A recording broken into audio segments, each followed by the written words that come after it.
Hi friends, आज हम लोग वेक्टर के एक्सरसाइज 10.3 शुरू करेंगे। तो देखिए 10.3 के पहले हमने जो पिछले वीडियो में आपको कंसेप्ट दिखाए हैं, यानी कि पीछे के 2-3 वीडियो में लगातार हमने एक्सरसाइज 10.3 के बहुत सारे कंसेप्ट को हम लोगों ने पढ़ा है। उस कंसेप्ट को आपने पढ़ लिया है तो अब हम लोग को एकदम आसान है 10.3 बनाना। तो चलिए हम शुरू करते हैं एक्सरसाइज 10.3। देखिए आप मेरे साथ जुड़े रहिए, हम शुरू करते हैं। देखिए यहाँ सवाल है, दो सदिशों वेक्टर ए तथा बी के परिमाण क्रमशः √3 एवं 2 है और वेक्टर ए डॉट बी बराबर √6 है। तो वेक्टर ए तथा बी के बीच का कोण ज्ञात कीजिए। अब वेक्टर ए तथा बी के बीच के कोण ज्ञात करना है तो यहाँ पर पहले परिमाण दिया है, तो यहाँ सम करेंगे, लिखेंगे मैग्नीट्यूड ए बराबर √3 और मैग्नीट्यूड बी बराबर 2। मैग्नीट्यूड ए के मान √3, मैग्नीट्यूड बी के मान 2 मिला। और क्या दिया है, ए डॉट बी बराबर कितना दिया है, वेक्टर ए डॉट बी बराबर दिया है √6। तो वेक्टर ए डॉट बी बराबर √6 दिया है। अब यहाँ सूत्र से निकालिएगा तो cos थीटा बराबर वेक्टर ए डॉट बी बटा मैग्नीट्यूड ए मैग्नीट्यूड बी। अब आइए हमें यहाँ से कोण ज्ञात करनी है। तो कोण ज्ञात करनी है, हमने यहाँ पर आपको डॉट प्रोडक्ट वाला सूत्र cos थीटा वेक्टर ए डॉट बी बटा मैग्नीट्यूड बी लगा दिए। आपको यहाँ से रिजल्टेंट पता है, वेक्टर ए डॉट बी के मान √6, वेक्टर ए डॉट बी के मान कितना है, √6 है, प्लस नहीं दिया है। और मैग्नीट्यूड ए के मान √3 है और मैग्नीट्यूड बी के मान कितना है, 2 है। तो मैग्नीट्यूड ए के मान आपका √3 और बी के मान 2, यानी √6 √3 गुने 2 √3।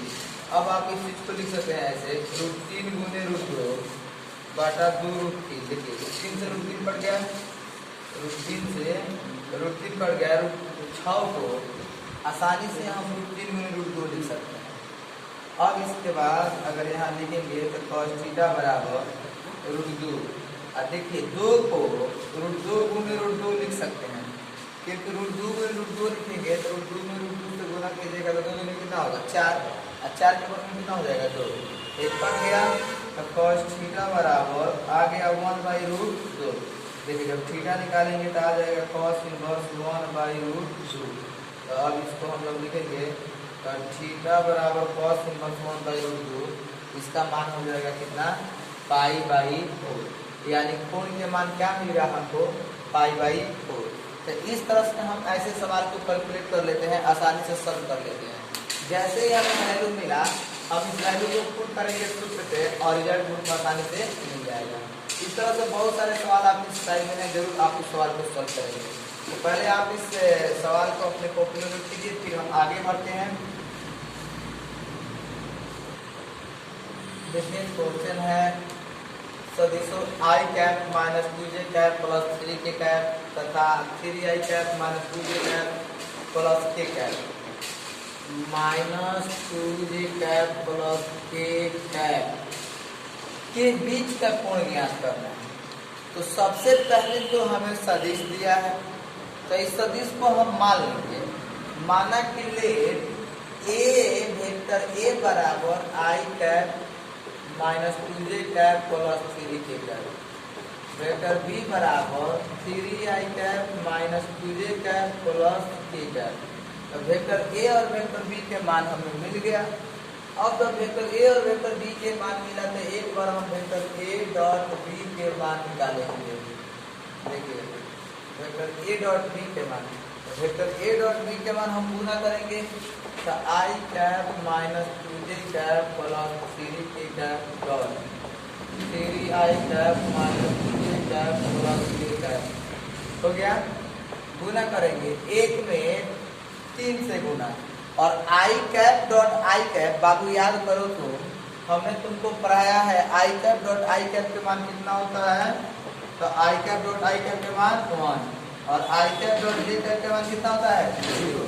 तो i कैप इससे गुना करोगे तो 3 हो जाएगा, और इससे गुना करोगे तो इससे गुना करोगे तो 0 हो जाएगा, क्योंकि i cap dot j cap है तो 0 हो जाएगा। तो इसीलिए डायरेक्ट इसमें गुना कर लेते हैं। 3 माइनस माइनस 2 3 4 अब प्लस 3। तो बाबू हम यहाँ आसानी से ए डॉट बी के मान लिख सकते हैं 3, हमारे पास पूरा 2 दूनी 4 और पूरा 3, तो 3 4 7 3 कितना हो गया 10। अब जैसे हमने 10 लिखा वेक्टर ए डॉट बी के मान एक चीज हमें आसानी से मिल गया।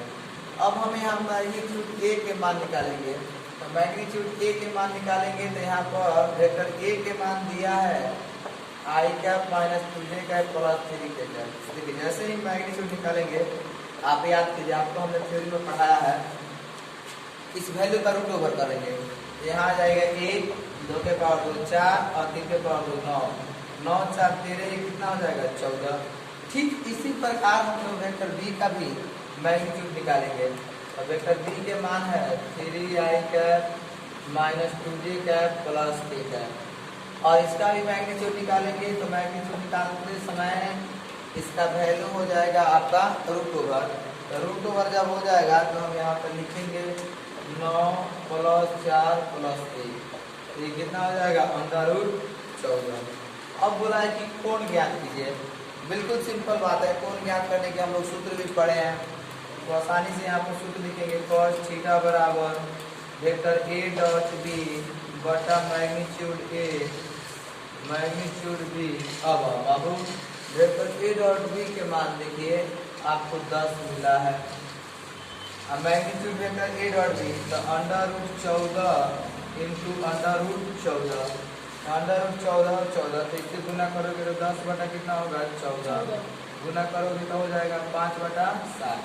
और आपको कोण ज्ञात करना है, कोई बात नहीं है, बिल्कुल सिंपल बात है। आप यहाँ से cos थीटा बराबर लिखोगे 5 बटा 7 और थीटा बराबर लिखोगे cos इनवर्स 5 बटा 7। यही क्या हुआ आपका आंसर, यानी थीटा बराबर cos इनवर्स 5 बटा 7 हमें आसानी से आंसर प्राप्त हुआ। तो आप इस वीडियो को रोक के यहाँ से अपने कॉपी में इस बात को नोट कर लीजिए। तो हम इसके आगे देखेंगे सबसे जबरदस्त टॉपिक प्रक्षेप ज्ञात करना है। तो देखिए एक प्रक्षेप ज्ञात करने के लिए हमें इस एक्सरसाइज में 3 नंबर के बाद कुछ सवाल ऐसे हैं, 3 नंबर से शुरू हो रहे हैं, जिसमें प्रक्षेप की लंबाई, प्रक्षेप ज्ञात करने के लिए प्रक्षेप, अनुदिश प्रक्षेप, ऐसे करके कुछ मैटर्स पढ़ने हैं। तो सबसे पहले थ्योरी समझिए या कंसेप्ट या सूत्र समझिए, हम आपको प्रक्षेप की चर्चा करेंगे, उसके बाद अब हम सवाल नंबर 3 बनाएंगे। तो आप मेरे साथ जुड़े रहिए और हम शुरू करते हैं आपके लिए सबसे इम्पोर्टेंट टॉपिक इस एक्सरसाइज का, प्रक्षेप ज्ञात करने की तरीका। देखिए यहाँ पे वेक्टर ए का बी पे प्रक्षेप हमें लिखना है। तो वेक्टर ए का बी पर प्रक्षेप वेक्टर ए डॉट बी बटा मैग्नीट्यूड बी, यानी जिस पर बोलेगा, जिस पर बोलेगा वो नीचे मैग्नीट्यूड में रहेगा। इस बात को समझिएगा, जिस पर भी सवाल बोलेगा कि पर, तो ए का बी पर, तो पर रहेगा तो कहाँ आएगा, नीचे मैग्नीट्यूड में आएगा। और यही सवाल आपकी एक्सरसाइज में पढ़ना और एक आगे एक्सरसाइज में प्रक्षेप की लंबाई पढ़नी है। बाकी ये दोनों आपके कंपटीशन के लिए काफी हेल्पफुल होंगे, तो जरूर आप इन सबों को एक साथ पढ़ लीजिए ताकि आने वाले समय में आपको कोई दिक्कत ना हो। जरा देखिएगा वेक्टर ए का बी पर प्रक्षेप, तो वेक्टर ए डॉट बी बटा मैग्नीट्यूड बी, जैसे बी पर, जिस पर बोलेगा, अगर बी का ए पर बोलता तो नीचे ए मैग्नीट्यूड के रूप में रहता। फिर आइए वेक्टर ए का बी की दिशा में प्रक्षेप, तो ए का बी की दिशा में, तो इसके लिए सूत्र हो गया वेक्टर ए डॉट बी बटा मैग्नीट्यूड है। यहाँ वेक्टर ए के बी के अनुदिश प्रक्षेप, तो यहाँ हो जाएगा वेक्टर ए डॉट बी बटा मैग्नीट्यूड बी। और यहाँ बोला है वेक्टर ए का बी पर प्रक्षेप की लंबाई।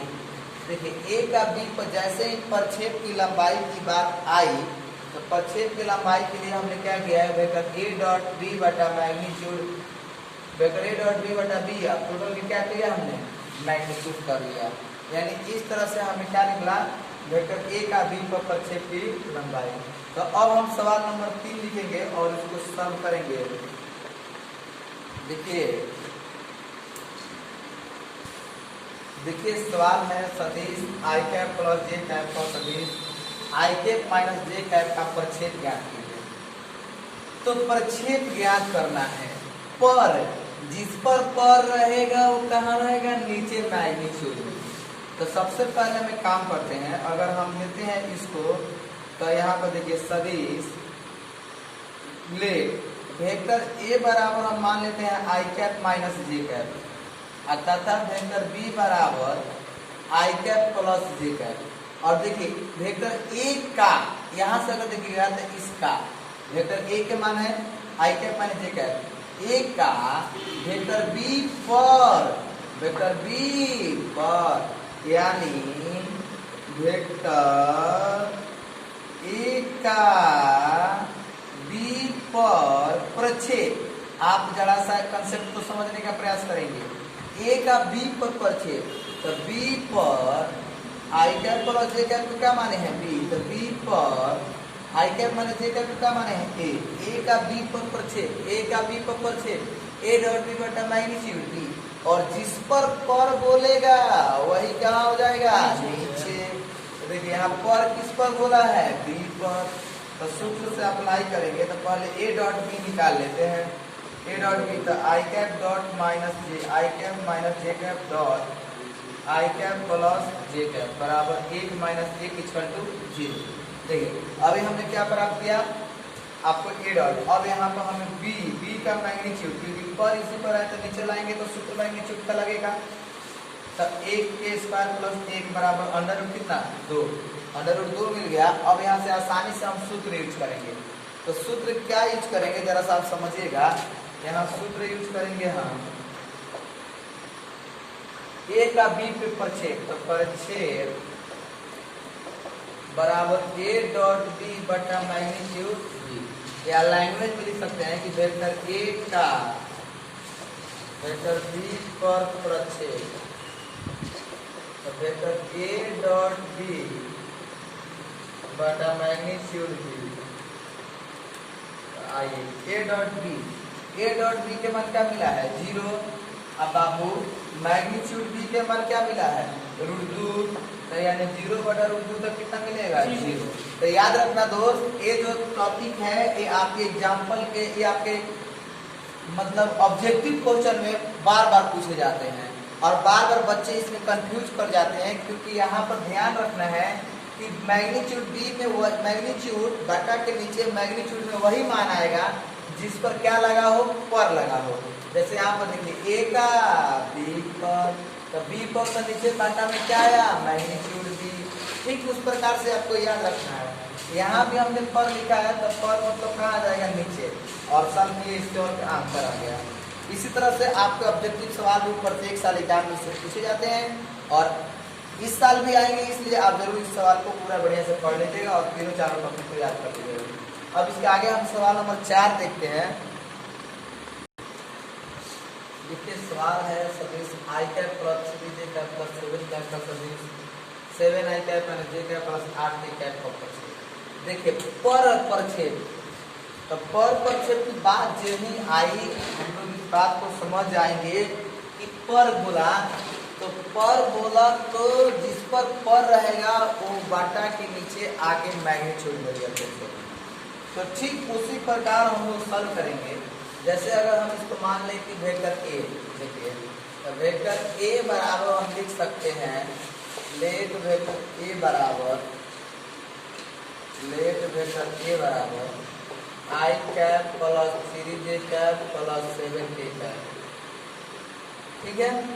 और वेक्टर बी बराबर क्या ले लिए 7 आई cap minus j cap plus 8 के कैप, और बोला कि ए का बी पर प्रक्षेप, वेक्टर ए का वेक्टर बी पर प्रक्षेप, तो लिखेंगे सूत्र से कि वेक्टर ए डॉट बी बटा मैग्नीट्यूड वेक्टर बी।